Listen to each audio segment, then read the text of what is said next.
Oke, Bro Jawir yang berbahagia, balik lagi di Forever Mind. Bersama saya Aldio Ananta, kapitalis paling matre. Jadi, kita akan bahas skenario jika seluruh manusia di bumi jadi pengusaha.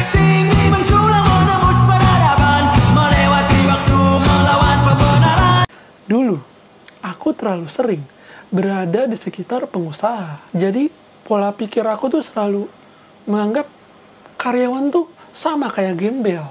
Satu-satunya orang kaya di dunia ini cuma pengusaha dan koruptor. Ya karena kalau pejabat, pikiran saya nggak mungkin kaya kecuali korupsi. Intinya, lu kerja sama orang, lu karyawan, lu gembel, lu PNS, lu kerja sama negara, lu gembel. PNS bisa jadi kaya kalau jago main. Tapi itu dulu. Sekarang aku sadar. Ya berkat ini kisah nyata ya. Suatu hari aku bertemu dengan seorang karyawan. Karyawan itu bilang, pengusaha itu seharusnya bersyukur. Kalau nggak ada karyawan, nggak bakal ada pengusaha.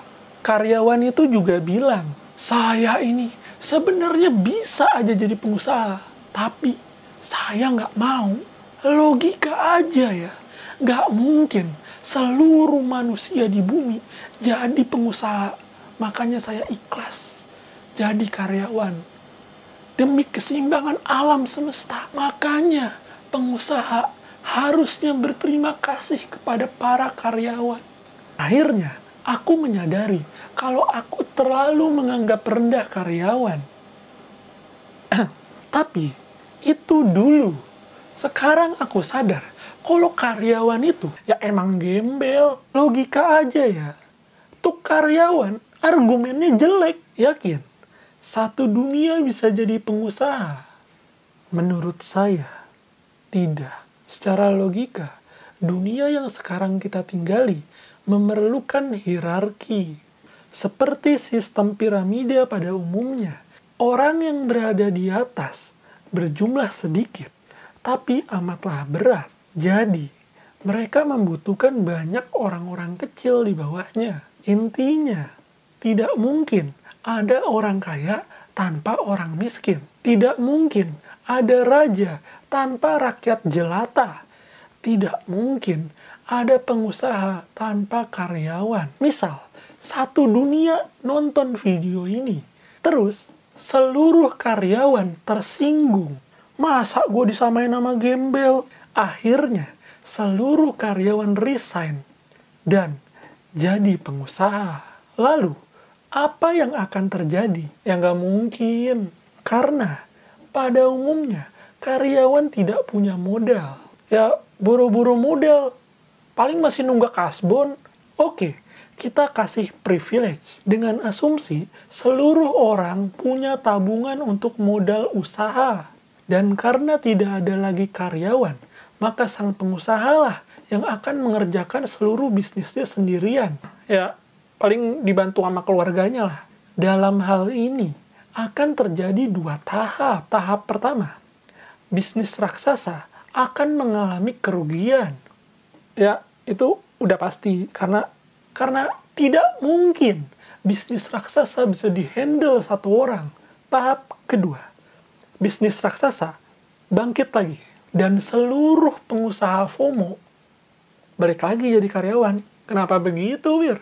Ya, karena bikin bisnis itu susah. Kalau gampang, ya dari dulu nggak ada karyawan. Ada 3 alasan kenapa bisnis raksasa sangat kuat. Yaitu kapital, pengalaman, relasi, atau strategi.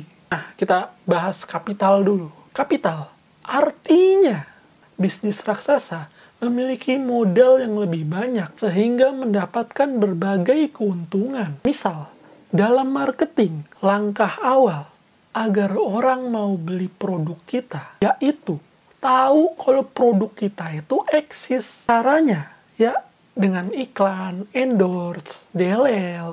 Dengan contoh tadi, aku kan bilang, tahap pertama, bisnis raksasa akan mengalami kerugian. Tapi, serugi-ruginya bisnis raksasa akan masih lebih kaya dari para pengusaha FOMO. Lanjut, relasi. Dalam konteks ini, relasi adalah hubungan baik antara perusahaan kita dengan perusahaan lain atau dengan pejabat pemerintah yang dapat memudahkan perusahaan kita untuk beroperasi semaksimal mungkin. Misal, perusahaan travel kerjasama dengan perusahaan perhotelan, atau ada perusahaan yang ingin perluasan lahan, dan itu bisa banget dibantu sama pemerintah. Ya, entah caranya bakar lahan itu. Intinya, perusahaan raksasa pastinya sudah memiliki relasi yang dapat membantu mereka untuk melawan para pengusaha FOMO. Lanjut, pengalaman. Ya, kalau ini udah pasti ya, perusahaan raksasa pastinya udah berpengalaman lah. Udah hafal map lah, udah hafal strateginya. Gimana jual barang ini, siapa target pasarnya, kapan rilis barang baru. Nah, tadi kan asumsi jika seluruh karyawan di dunia jadi pengusaha baru dan melawan pengusaha raksasa yang sedang eksis sekarang ini. Oke, kita kasih lagi nih, privilege buat pengusaha FOMO. Anggaplah semuanya setara. Mulai dari kapital, relasi, pengalaman, semua setara. Anggaplah tiba-tiba apalah meteor jatuh, intinya semuanya setara dan seluruh manusia jadi pengusaha. Apa yang akan terjadi? Ya, sama aja. Ujung-ujungnya akan terjadi seleksi alam antar para pengusaha. Mayoritas pengusaha akan bangkrut dan gak kuat nahan lapar. Balik lagi deh jadi karyawan. Gua kasih paham ya, alat pemuas kebutuhan manusia itu terbatas. Pengusaha itu sebenarnya tidak jual barang atau jual jasa. Pengusaha itu jual solusi. Solusi untuk masalah manusia.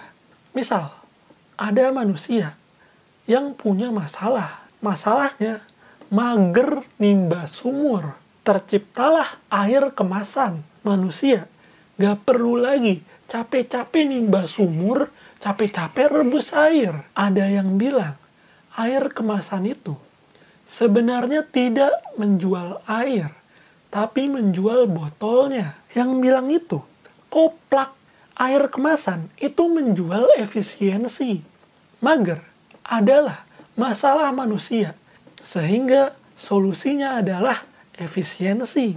Lanjut, manusia memang punya banyak masalah, tapi kebanyakan masalah manusia itu sama dengan masalah manusia yang lain.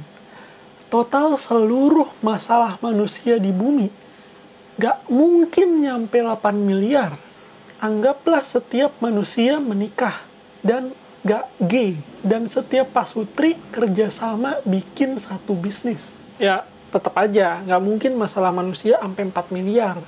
Intinya, bentuk bisnis manusia pasti akan banyak yang sama. Gak usah jauh-jauh deh. Sekarang aja, jumlah pengusaha sama karyawan banyakan mana? Ya, simpelnya lihat aja deh. Cari kerja susah nggak? Pengangguran banyak nggak? Berarti jumlah pengusaha lebih sedikit. Intinya, dengan jumlah karyawan yang lebih sedikit dari jumlah pengusaha saja, sudah terdapat banyak bisnis yang mirip-mirip. Indomart, sampingnya Alfamart. Mau makan burger, ada McD, ada Burger King. Belum saingan KW-nya yang pakai gerobak. Intinya, jika seluruh manusia jadi pengusaha, pasti akan terjadi rival bisnis besar-besaran. Pastinya akan ada bisnis yang tumbang dan bisnis yang mulai cuan. Bisnis yang dapat mengumpulkan modal lebih cepat. Dia yang akan menang. Dan dia dapat memonopoli harga. Ya, bisnis itu tinggal memberi diskon besar-besaran yang tidak dapat ditiru oleh kompetitornya. Atau strategi itu biasa dikenal dengan predatory pricing. Harganya yang lebih murah tentunya akan menarik konsumen. Atau kalau predatory pricing dicekal sama pemerintah, ya tinggal bakar duit pakai cara yang lain. Ada iklan, ada endorse. Akhirnya semua itu perlahan-lahan akan mengakibatkan bisnis kecil runtuh. Tamat. Balik lagi dah tuh jadi karyawan. Oke, kita kasih privilege lagi. Kita asumsikan di masa depan kebutuhan manusia sampai 4 miliar. Tapi tetap aja bro, gak mungkin setiap bisnis kebeli. Pastinya uang terbatas dan manusia akan lebih fokus memenuhi kebutuhan yang penting-penting aja. Udah ya, gak usah minta privilege lagi. Intinya, orang jadi karyawan itu bukan karena mereka nggak mau jadi pengusaha, tapi karena mereka nggak mampu jadi pengusaha. Jangankan di action, di mindsetnya aja, mereka udah mati duluan. Udahlah, mau sekaya apapun juga, ntar mati-mati juga. Ibaratnya ya, negara lu lagi perang, terus lu belum masuk medan tempur, lu udah buang duluan senjatanya. Udahlah, ntar mati-mati juga, tapi lu nggak mikir, kalau senjata lu nggak lu buang, lu bisa aja nembak 1-2 penjajah. Dan lu udah berkontribusi melindungi keluarga lo, melindungi saudara lo.